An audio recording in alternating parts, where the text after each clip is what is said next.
प्यारे बच्चों, आरएनएम फिजिक्स में आप सभी का स्वागत है। अब हम एक नई सीरीज शुरू करने जा रहे हैं इलेक्ट्रोमैग्नेटिक थ्योरी का।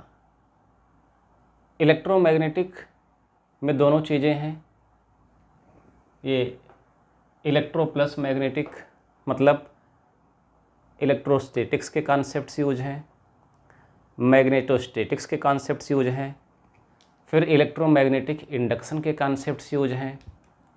और इतना ही नहीं, इसमें जो हमारे बेसिक लॉज हैं, जैसे गॉस लॉ है इलेक्ट्रोस्टैटिक्स में, गॉस लॉ है मैग्नेटोस्टैटिक्स में, एम्पियर सर्किटल लॉ है, Faraday's law of electromagnetic induction है।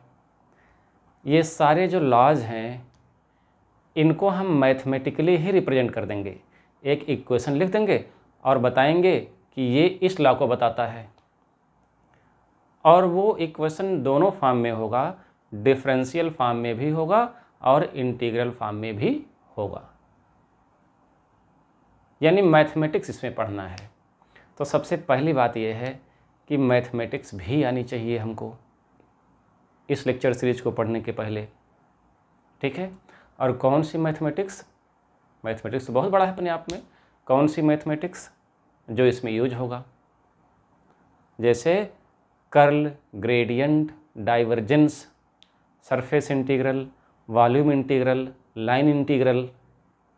कैसे हम सरफेस को वॉल्यूम में चेंज करें, वॉल्यूम को सरफेस में चेंज करें, लाइन को सरफेस में चेंज करें, सरफेस को लाइन में चेंज करें, ठीक है। तो ये सारे मैथमेटिकल टूल्स अगर हमको आते हैं तब जाके हम फिजिक्स में एंट्री कर पाएंगे इस इलेक्ट्रोमैग्नेटिक थ्योरी की फिजिक्स में। और फिर एक ही इक्वेशन लिखेंगे और बता देंगे कि ये लॉ बताता है। तो इसलिए हम पहले बेसिक कॉन्सेप्ट पे जाएंगे, और बेसिक कॉन्सेप्ट को हम दो लेक्चर में डिवाइड करने जा रहे हैं। एक आज जो केवल मैथमेटिकल टूल के बारे में पढ़ेंगे, फिर इसके बाद हम लोग इलेक्ट्रोस्टैटिक्स और मैग्नेटोस्टैटिक्स के जो बेसिक लॉज हैं इनकी एंट्री भी कराएंगे। फिर धीरे धीरे हम अपनी यात्रा को जारी रखेंगे। तो आज हम बेसिक मैथमेटिकल टूल्स पढ़ेंगे in electromagnetic induction, in electromagnetic theory. Basic mathematical tool क्या है? बेसिक मैथमेटिकल टूल या mathematical concept in EMT, electromagnetic theory. तो पहले मेरी बातों को ध्यान से सुने और लौट चलते हैं इंटरमीडिएट की तरफ, जिसमें आपने 3 प्रोडक्ट पढ़े थे वेक्टर के केस में। भाई यहाँ हम इलेक्ट्रिक फील्ड के बारे में पढ़ेंगे, वो भी वेक्टर है। मैग्नेटिक फील्ड के बारे में पढ़ेंगे, वो भी वेक्टर है। तो जब हम लौट आएंगे, अब लौट चलें, तो जो हम पढ़े थे वेक्टर्स के प्रोडक्ट के बारे में, तो 3 तरह का था। किसी वेक्टर का किसी स्केलर से प्रोडक्ट लेना था एक तो, और दूसरा वेक्टर का वेक्टर से प्रोडक्ट लेना था, जिसके 2 तरीके थे, ठीक है। उन्हीं बेसिस पे हम अपना कर्ल, ग्रेडियंट और डाइवर्जेंस डिफाइन करेंगे। जैसे मान लो 2 एक स्केलर है, 2 स्केलर, और A जो है वो वेक्टर है, और B भी क्या है? वेक्टर है। तो 2 कोई स्केलर है, या हम C कोई स्केलर ले लिए। मान लो C कोई कांस्टेंट है जो स्केलर है, जिसकी वैल्यू 2 है। तो स्केलर को वेक्टर से मल्टीप्लाई करने का तरीका क्या है? बस सिंपली स्केलर आगे लिख लिया। जैसे 2 को, 2 स्केलर है, A वेक्टर है, इसको मल्टीप्लाई करने का तरीका क्या है? 2A, ठीक है। इसी वेक्टर का 2 टाइम्स हो गया। और अगर A वेक्टर है, 2 स्केलर है, तो 2A वेक्टर ही होगा। ये क्या हो जाएगा? वेक्टर होगा। यानी जब किसी वेक्टर का स्केलर से प्रोडक्ट लेंगे तो जो रिजल्ट आएगा वो वेक्टर में जाएगा, 2 वेक्टर A। अब 2 वेक्टर के बारे में आते हैं। एक वेक्टर A है, एक वेक्टर B है। तो यहाँ पर 2 प्रोडक्ट डिफाइन किए गए। ठीक है, वेक्टर और वेक्टर में दो प्रोडक्ट डिफाइन किए गए, एक है dot product A dot B, this is dot product, और ये क्या है ए डॉट बी, और दो वेक्टर का डॉट प्रोडक्ट जो होता है वो स्केलर होता है, इट इज स्केलर। ओके, जैसे मान लो फोर्स वेक्टर है, डिस्प्लेसमेंट वेक्टर है, इन दोनों का डॉट प्रोडक्ट लिया तो क्या आया वर्क, और ये वेल नोन है कि वर्क क्या है, ये स्केलर है। तो दो वेक्टर का डॉट प्रोडक्ट हमने लिया और वो डॉट प्रोडक्ट दो वेक्टर का क्या आया, स्केलर आया। अगली बात, अगर हम दोनों वेक्टर का एक प्रोडक्ट और डिफाइन करते हैं तो इसको बोलेंगे cross product, it is A cross B.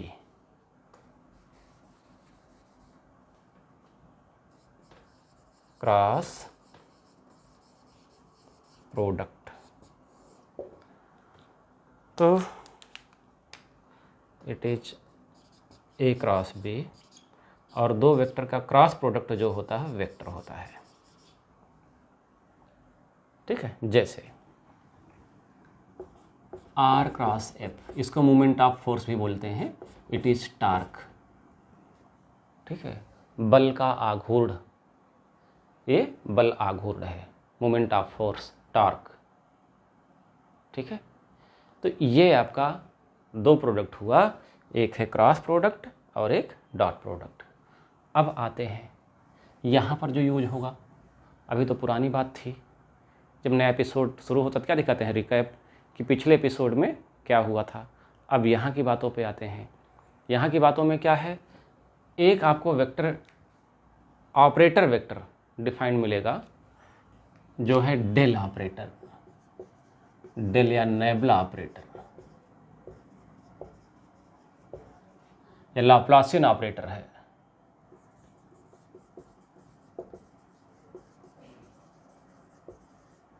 जिसको हम डेल वेक्टर से दिखाते हैं, और ये होता है I cap del by del X, J cap del by del Y, K cap del by del Z. ये 3D डिफरेंशियल ऑपरेटर होता है बेसिकली। ये क्या है, it is 3D differential operator. तो ये एक वेक्टर की तरह काम करेगा, जैसे ए के प्लेस पे हो गया ये डेल ऑपरेटर, और एक दूसरा वेक्टर हमने ले लिया ए जो कि बी के प्लेस पे हो गया, और स्केलर के जगह पे हमने कोई मान लो, जैसे यहाँ पर पोटेंशियल स्केलर होता है, या हम फाई ले रहे हैं, फाई क्या है स्केलर, ए क्या है वेक्टर है।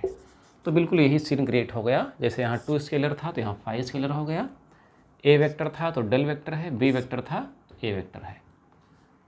तो स्केलर का वेक्टर से प्रोडक्ट, और फिर वेक्टर का वेक्टर से दो तरह से प्रोडक्ट, जैसे फाई स्केलर है इसका वेक्टर से, तो यहाँ कोई मतलब नहीं क्योंकि हमको ऑपरेटर वाला सीखना है। ठीक है, तो यहाँ देखो क्या हुआ था कि जब तो स्केलर सामने वेक्टर से प्रोडक्ट लिया था तो स्केलर आगे लिखे थे और ए को बाद में, लेकिन अगर हम डेल का फाई से प्रोडक्ट लेंगे, स्केलर प्रोडक्ट लेंगे, तो फाई आगे नहीं लिखेंगे। क्यों? क्योंकि डेल ये वेक्टर होने के साथ साथ डिफरेंशियल ऑपरेटर भी है, और कोई भी फंक्शन ऑपरेटर के बाद में ही लिखा जाता है।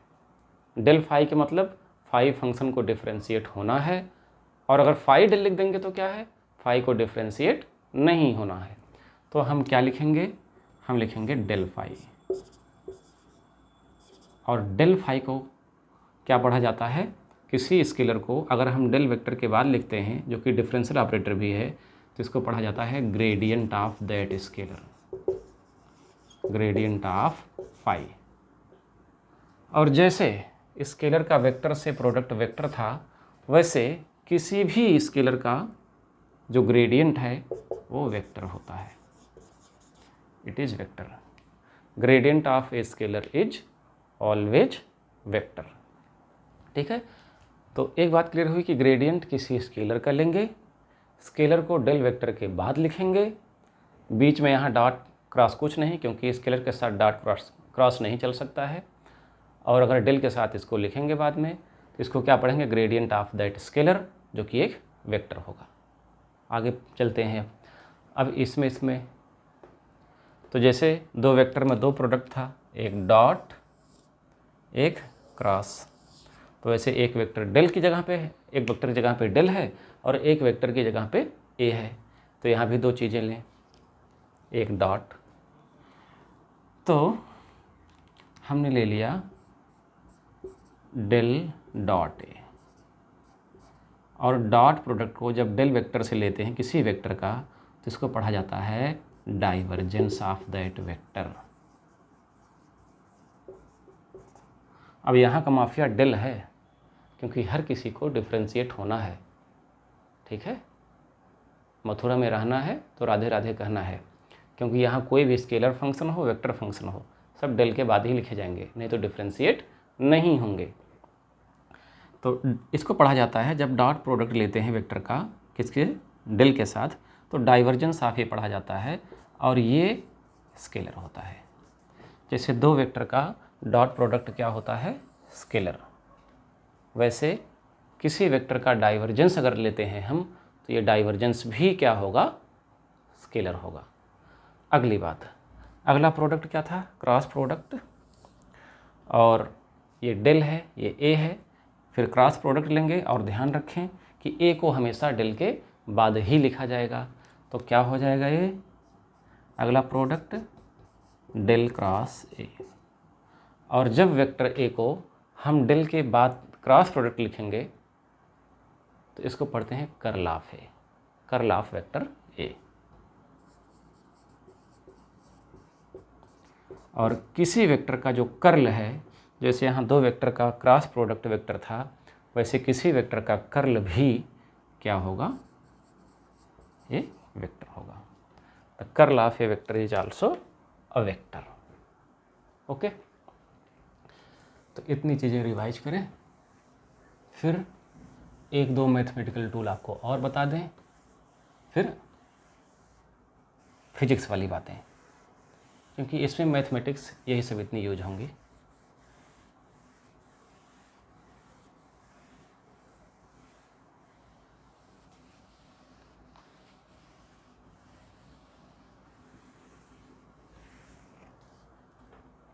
चलो आगे बढ़ते हैं।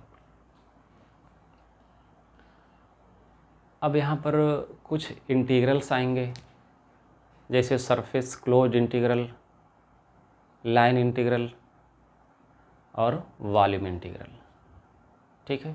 तो एक चीज़ ध्यान देंगे हम कि जो लाइन है और सरफेस है ये दोनों वेक्टर क्वांटिटीज़ हैं, और वॉल्यूम स्केलर है। और सरफेस का जो वेक्टर होता है, सरफेस का जो वेक्टर होता है, जैसे बोर्ड का सरफेस एरिया है तो एरिया वेक्टर है, इसका जो वेक्टर होगा वो क्या होगा, इस बोर्ड के प्लेन के परपेंडिकुलर डायरेक्टेड आउटसाइड। फिर से मैं बता रहा हूँ, एरिया या सरफेस वेक्टर क्वांटिटी है, और जो एरिया का वेक्टर होता है, जैसे ये बोर्ड का एरिया है तो उस सरफेस के परपेंडिकुलर डायरेक्टेड आउटसाइड। तो तीन इंटीग्रल यहाँ यूज करना है, लाइन इंटीग्रल, सरफेस इंटीग्रल और वॉल्यूम इंटीग्रल, ठीक है। वॉल्यूम इंटीग्रल क्या हो गया, स्केलर हो गया, वॉल्यूम इंटीग्रल क्या हो गया, स्केलर हो गया, और सरफेस और लाइन क्या हो गया, ये वेक्टर हो गया। जैसे इलेक्ट्रिक फील्ड आपका वेक्टर क्वांटिटी है, और अगर इसका लाइन इंटीग्रल लेना होगा तो क्या लिखेंगे, ई डॉट डी एल, और सांप यहाँ बना देंगे इंटीग्रेशन का साइन, ठीक है, सांप को मणि पहना देंगे तो क्लोज लूप हो जाएगा, line integral around a close loop, E dot D L, ठीक है। It is line integral of E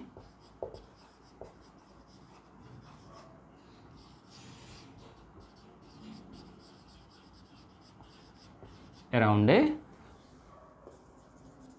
closed path। चलो, तो ये लाइन इंटीग्रल है। ऐसे सरफेस इंटीग्रल अगर निकालना हो, और हर एक चीज़ बता रहा, जैसे बता रहा है इलेक्ट्रोमोटिव फोर्स या ईएमएफ, जो हम अगले लेक्चर में बताएंगे, जो बेसिक कॉन्सेप्ट्स में फिजिक्स वाले। अभी तो आज मैथ वाला बेसिक कॉन्सेप्ट चल रहा है। अगली बात है, इसी इलेक्ट्रिक वेक्टर का सरफेस इंटीग्रल लें, तो इसको क्या लिखेंगे, ई डॉट डी एस, इंटीग्रेशन ई डॉट डी एस। ठीक है, सरफेस 2D में है तो 2 इंटीग्रेशन लगाएंगे, या अगर दोनों लगाना चाहें तो यहाँ एस लिख दें, integration S E dot D S. ठीक है, ये है surface integral of electric field ई।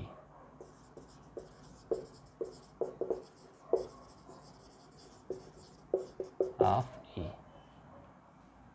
ठीक है, अब इसी इलेक्ट्रिक फील्ड का अगर हम वॉल्यूम इंटीग्रल लेना चाहें तो नहीं हो पाएगा डायरेक्टली। क्यों? क्योंकि वॉल्यूम इंटीग्रल तो क्या है, स्केलर क्वांटिटी है, इलेक्ट्रिक फील्ड वेक्टर क्वांटिटी है। लेकिन अगर हम इलेक्ट्रिक फील्ड का डाइवर्जेंस ले लें, हमने क्या ले लिया, इलेक्ट्रिक फील्ड थी, इसका डाइवर्जेंस ले लिया। ठीक है, अब ये स्केलर हो गया। अब क्या लिखें, इसका वॉल्यूम इंटीग्रल ले लें। यहाँ डॉट क्रॉस नहीं, क्योंकि divergence E scalar D V scalar, तो वॉल्यूम 3D में है तो 3 सांप यहाँ बना दिया, 3 integration. It is volume integral of divergence E. या अगर हम यहाँ 3 साइन ऑफ इंटीग्रेशन ना बनाना चाहें तो ऐसे भी लिख सकते हैं, इंटीग्रेशन बना के V divergence E D V. Okay, तो ये 3 इंटीग्रल हैं। एक line integral of electric field E around a close path, ये क्लोज पाथ को ऐसे दिखाएंगे। फिर surface integral of electric field E, जिसको हम इस तरीके से दिखा सकते हैं, या वॉल्यूम इंटीग्रल, जिसको इस तरह से दिखा सकते हैं। अब 2 और मोस्ट इम्पॉर्टेंट बातें, क्या कि लाइन को सरफेस में कैसे चेंज करें। इलेक्ट्रिक फील्ड का लाइन इंटीग्रल भी है और सरफेस इंटीग्रल भी है। ये कहलाता है इलेक्ट्रोमोटिव फोर्स, विद्युत वाहक बल, और ये क्या है, इलेक्ट्रिक फ्लक्स, वैद्युत फ्लक्स। कैसे जानने के लिए जुड़े रहें, ये अगले लेक्चर में बताया जाएगा। तो लाइन को सरफेस में चेंज करना हुआ, सरफेस को लाइन में चेंज करना हुआ, या वॉल्यूम को सरफेस में चेंज करना हुआ, सरफेस को वॉल्यूम में चेंज करना हुआ, काम तो सबका एक दूसरे से लगा रहता है। उसके लिए हमारे पास रहेंगी 2 थ्योरम्स। एक है गॉस डाइवर्जेंस थ्योरम और एक है स्टोक्स कर्ल थ्योरम। क्या क्या, Gauss divergence theorem and Stokes curl theorem. ये दोनों थ्योरम हम ध्यान से देख लें क्या क्या है। तो पहले मैं बता देता हूँ Gauss divergence theorem. Gauss divergence theorem, और ध्यान दो, डाइवर्जेंस थ्योरम है तो डाइवर्जेंस रहेगा ही रहेगा। अगली बात क्या है कि अगर डाइवर्जेंस रखना है तो किसके साथ रखोगे, वॉल्यूम इंटीग्रल के साथ, तभी मामला सेट हो पाएगा। क्योंकि डाइवर्जेंस स्केलर होता है तो लाइन और सरफेस के साथ वो सेट नहीं हो पाएगा। ठीक है ना, लाइन और सरफेस के साथ आपका डाइवर्जेंस सेट नहीं हो पाएगा। तो जैसे गॉस डाइवर्जेंस थ्योरम क्या करता है, it is use to convert surface integral into volume integral और volume integral into surface integral. जैसे ये है सरफेस इंटीग्रल, ये सरफेस इंटीग्रल है इलेक्ट्रिक फील्ड का, इलेक्ट्रिक फ्लक्स है। ठीक है, surface integral of electric field, ये कन्वर्ट हो जाएगा वॉल्यूम इंटीग्रल में, तो यहाँ वी लिख देंगे। और डाइवर्जेंस थ्योरम है तो इलेक्ट्रिक फील्ड का क्या ले लोगे, it is divergence of electric field. और अब ये स्केलर हो गया तो यहाँ क्या लिख दोगे, डी वी। तो ये आपका कहलाया Gauss divergence theorem, which is use to convert surface integral into volume integral और volume integral into surface integral. अगला है स्टोक्स कर्ल थ्योरम।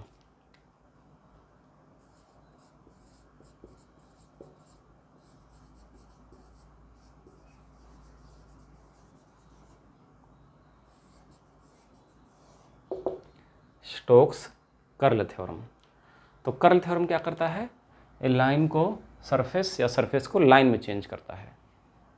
ठीक है। जैसे आपका ये है ए डॉट डी एल वाला, closed integral A dot D L this equal to, ये किस में चेंज हो जाएगा, सरफेस में। लेकिन कर्ल थ्योरम है तो इलेक्ट्रिक फील्ड का क्या ले लोगे, इलेक्ट्रिक फील्ड का ले लोगे कर्ल, और किसी वेक्टर का कर्ल क्या होता है, वेक्टर ही होता है। तो सरफेस अगर लिखे हो तो यहाँ डॉट लगाना पड़ेगा, ठीक है, क्या लगाना पड़ेगा, डॉट लगाना पड़ेगा। तो बस यही शायद मैथमेटिकल टूल्स यूज्ड हैं आपके इस इलेक्ट्रोमैग्नेटिक थ्योरी में, छोटे से मैथमेटिकल टूल्स जो आपको जानना था, जो हमने अपनी जानकारी के अनुसार बताया भी। ज्ञान का तो कोई अंत नहीं है। और अब इसमें जो और बेसिक कॉन्सेप्ट्स फिजिक्स वाले हैं वो हम नेक्स्ट लेक्चर में बताएंगे। आज की सभा यहीं पे समाप्त होती है।